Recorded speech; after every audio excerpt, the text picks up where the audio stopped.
My fellow Americans, I want to speak to you tonight about the need for us to lower the temperature in our politics. And to remember, while we may disagree, we are not enemies. We're neighbors, we're friends, co-workers, citizens, and most importantly, we're fellow Americans. We must stand together. Yesterday's shooting at Donald Trump's rally in Pennsylvania calls on all of us to take a step back, take stock of where we are, how we go forward from here. Thankfully, former Trump is not seriously injured. I spoke with him last night. I'm grateful. He's doing well, and Jill and I keep him and his family in our prayers. We also extend our deepest condolences to the family of the victims who was killed.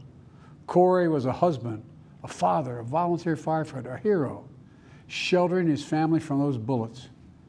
We should all hold his family and all those injured in our prayers. Earlier today, I spoke about an ongoing investigation. We do not know the motive of the shooter yet. We don't know his opinions or affiliations. We don't know whether he had help or support or if he communicated with anyone else. Law enforcement professionals, as I speak, are investigating those questions. Tonight, I want to speak to what we do know. A former president was shot, an American citizen killed, while simply exercising his freedom to support the candidate of his choosing.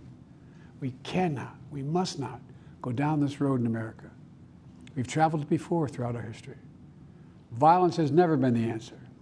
Whether it's with members of Congress of both parties being targeted and shot, or a violent mob attacking the Capitol on January 6th, or a brutal attack on the spouse of former Speaker of the House, Nancy Pelosi, or information and intimidation on election officials, or the kidnapping plot against the sitting governor, or an attempted assassination on Donald Trump. There is no place in America for this kind of violence, or for any violence ever. Period. No exceptions. We can't allow this violence to be normalized. You know, the political record in this country has gotten very heated. It's time to cool it down. We all have a responsibility to do that. Yes, we have deeply felt strong disagreements. The stakes in this election are enormously high. I've said it many times that the choice in this election we make in this election is going to shape the future of America and the world for decades to come. I believe that with all my soul. I know that millions of my fellow Americans believe it as well. And some have a different view as to the direction our country should take. Disagreement is inevitable in American democracy. It's part of human nature. But politics must never be a literal battlefield, and God forbid, a killing field. I believe politics ought to be an arena for peaceful debate, to pursue justice, to make decisions guided by the Declaration of Independence and our Constitution. We stand for an America, not of extremism and fury, but of decency and grace. All of us now face the time of testing as the election approaches. And the higher the stakes, the more fervent the passions become. This places an added burden on each of us to ensure that no matter how strong our convictions, we must never descend into violence. The Republican convention will start tomorrow. I have no doubt they'll criticize my record and offer their own vision for this country. I'll be traveling this week making the case for our record and the vision, my vision of the country, our vision. I'll continue to speak out strongly for our democracy, stand up for our Constitution and the rule of law, to call for action at the ballot box, no violence on our streets. That's how democracy should work. We debate and disagree. We compare and contrast the character of the candidates, the records, the issues, the agenda, the vision for America. But in America, we resolve our differences at the battle box. You know, that's how we do it, at the battle box, not with bullets. The power to change America should always rest in the hands of the people, not in the hands of a would-be assassin.